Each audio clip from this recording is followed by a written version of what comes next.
हाँ दोस्तों नमस्कार। मैं सुरेश सर जीवन इंस्टीट्यूट कानपुर से। दोस्तों आज हमने यूपीएसआई के बारे में कुछ जानकारी लेकर आए हैं। जानकारी में यूपीएसआई के सिलेबस पर कि यूपीएसआई की तैयारी कैसे किया जाए और क्या क्या आता है, तो आज हम लोग इसी पे चर्चा करते हैं।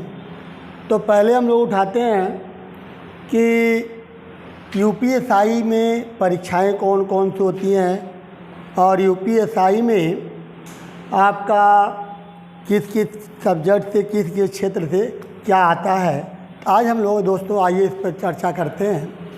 तो पहले हम लोग आपको बता दें, हमारा जो पहला पॉइंट आता है कि यूपीएसआई में आते क्या क्या है। भाई देखिए, यूपीएसआई की जो लिखित परीक्षा होती है 4 सेक्शन में होते हैं।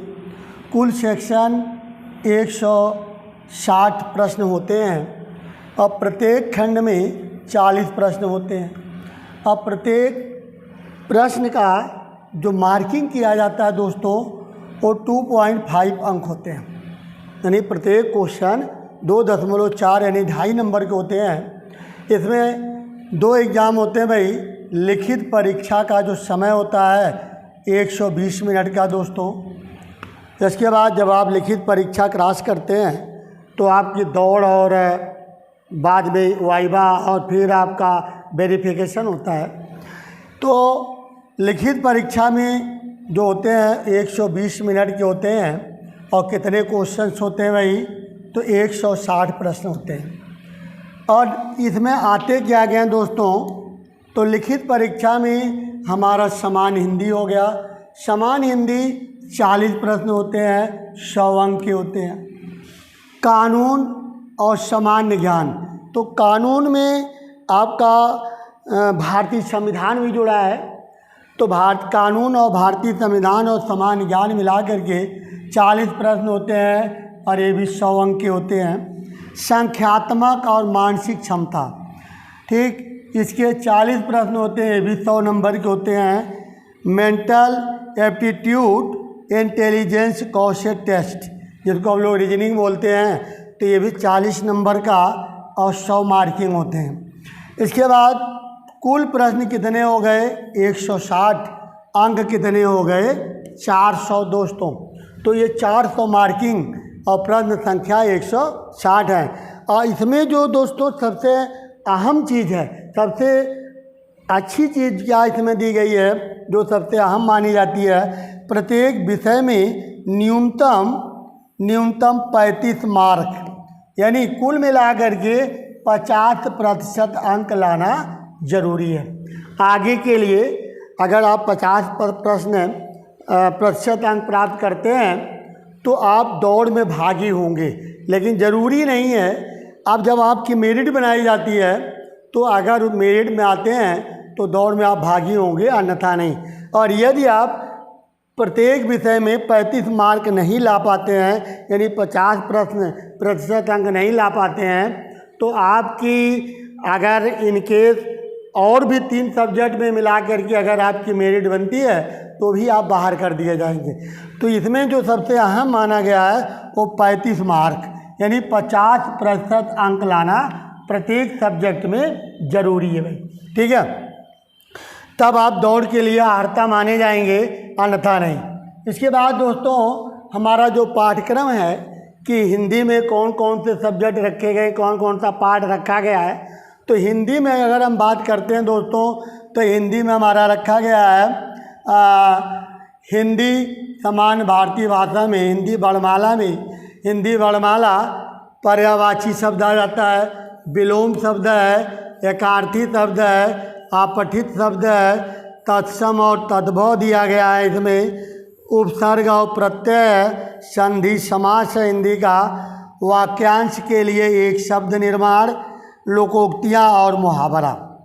और इधर हमारा आता त्रुटि, त्रुटि से संबंधित एक नार्थी शब्द, भर्तनी भी है इसमें, वर्तनी, और वाक्य संशोधन है, कारक, लिंग, वचन, रस, छंद, छंद होता है, छंद हो गया, अलंकार हो गया, प्रसिद्ध कवि लेखक रचनाएं और हिंदी भाषा पुरस्कार। तो ये हमने जो आपको दर्शाया दोस्तों, ये आपके पूरे हिंदी के चैप्टर हैं, जिस चैप्टर से यूपीएसआई में क्वेश्चन पूछे जाते हैं। इसके बाद हमारा आ जाता है आपका कानून पाठ्यक्रम। तो कानून पाठ्यक्रम में क्या आता है बच्चों, देखिए दोस्तों, कानून पाठ्यक्रम में मानवाधिकार से क्वेश्चन पूछे जाएंगे, ट्रैफिक नियम से आएंगे, राष्ट्रीय सुरक्षा मुद्दे से आएंगे, अपराध दंड का सिद्धांत है, आत्मरक्षा का सिद्धांत से क्वेश्चन है, कानून का सामान्य ज्ञान। तो कानून से संबंधित जो सामान्य ज्ञान आएंगे यहाँ से भी प्रश्न उठाए जाएंगे। ये हमारा कानून का पाठ्यक्रम हो गया दोस्तों। इसके बाद हम आ जाते हैं भारतीय संविधान।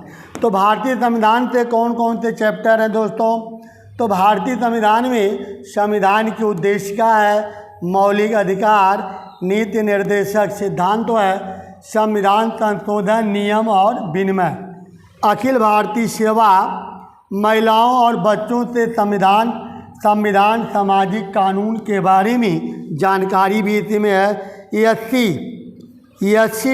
एससी का आरक्षण और पर्यावरण। तो ये हमारा दोस्तों संविधान से के चैप्टर जो संविधान से उठाए जाएंगे यूपीएसआई में। इसके बाद हम आ जाते हैं सामान्य ज्ञान। तो सामान्य ज्ञान में दोस्तों क्या क्या आना है, तो सामान्य ज्ञान में पहले हम आ जाते हैं सामान्य विज्ञान पर, पुरस्कार और सम्मान से आ जाएगा, पुस्तक और उसके लेखक, राष्ट्रीय और अंतर्राष्ट्रीय करंट अफेयर, तो करंट अफेयर भी रखा गया इसमें, और भारतीय राजनीति और अर्थव्यवस्था से क्वेश्चन आएंगे, और भारतीय इतिहास। तो नहीं, भारतीय इतिहास में तीनों खंड से क्वेश्चन पूछे जाएंगे, पर्सनल कोई एक खंड नहीं दिया है, ठीक है भाई।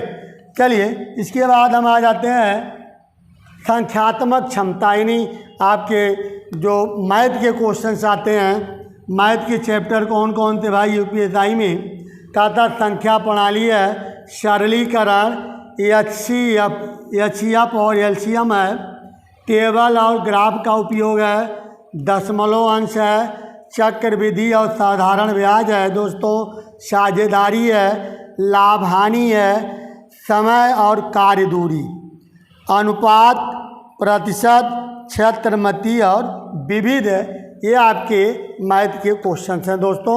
इतने प्रश्न आने हैं, चैप्टर आने हैं मैथ से। तो हर चैप्टर में ज़रूरी नहीं है कि एक ही चैप्टर उठाया जाए, इतना उन्होंने सिलेबस दिया है, और किस चैप्टर से क्या उठा लेंगे कोई ज़रूरी नहीं कि हर चैप्टर से आ जाए, या एक कोई ज़रूरी नहीं कि एक ही चैप्टर से उठाया जाए। बहरहाल हमको इतने चैप्टर तैयार करने हैं। आइए दोस्तों अगले प्रश्न में हम आ जाते हैं मानसिक क्षमता पाठ्यक्रम, यानी तार्किक आरेख आ गया। तो तार्किक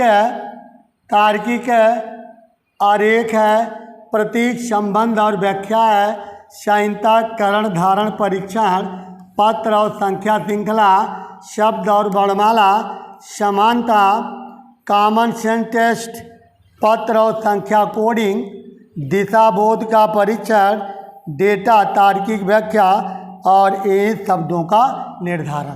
तो ये हमारा दोस्तों मानसिक क्षमता से क्वेश्चन आते हैं। इंटेलिजेंस क्वेश्चन टेस्ट पाठ्यक्रम में क्या आता है भाई, तो देखिए इसमें खासकर हमारा आ जाता है दोस्तों संबंध और सादृश्य परीक्षण, भिन्न पता लगाना, श्रृंखला समाधान, कोडिंग डिकोडिंग है, डायरेक्शन सेंस टेस्ट आ जाता है, खून का रिश्ता जिसको हम बोलते हैं ब्लड रिलेशन, वर्णमाला पर आधारित समस्याएं, समय अनुक्रम परीक्षण, वन आरेख और चार्ट प्रकार के परीक्षण, गणितीय क्षमता परीक्षण, पाठ्यक्रम और व्यवस्थित निर्धारण। तो ये हमारे दोस्तों चैप्टर्स हैं इंटेलिजेंस में, यानी रीजनिंग का। तो इस प्रकार के हमारे क्वेश्चन हैं दोस्तों। ये हमारा पूरा हमने बता दिया कि चैप्टर किस सब्जेक्ट में कौन कौन से चैप्टर हैं। तो अगर आप इसको बेसिक हिसाब से लेके चलेंगे और अंत तक अगर आप तैयारी करते हैं तो बिल्कुल एसआई में सिलेक्शन हो जाएगा। अब इसके लिए हमें क्या करना दोस्तों, इसके लिए हमें परिश्रम करना। इसके लिए हमें डेली 3 से 4 घंटा अगर हम मेहनत करते हैं तो इतने लंबे चैप्टर हैं, इतने लंबे सिलेबस हैं, तब हम इसको पूरा कर पाएंगे और अन्यथा पूरा नहीं कर पाएंगे, क्योंकि पूरा सिलेबस ख़त्म करने में 4 से 5 महीने लगते हैं दोस्तों। क्योंकि उम्मीद रखी जा रही है कि यूपी पुलिस के साथ यूपीएसआई भी आने वाला है, तो आप लोग देरी ना करें दोस्तों। आप लोग चाहे घर पे तैयारी शुरू कर दें या किसी इंस्टीट्यूट या जिस हिसाब से आपकी सुविधाएं बनती है उस हिसाब से दोस्तों आप लोग तैयारी चालू कर दें। ठीक है भाई, तो चलिए दोस्तों, आप लोगों को हमने सिलेबस पूरा नोट कर दिया चैप्टर वाइज। आप लोग चैप्टर को अपना स्टार्ट करिए पढ़ना, बाकी समय समय पर हम आप लोगों को गाइडलाइन करते रहेंगे। तो चलिए दोस्तों, फिर आप लोगों को अगले पॉइंट पे हम मिलेंगे। तब तक के लिए जय हिंद, जय भारत।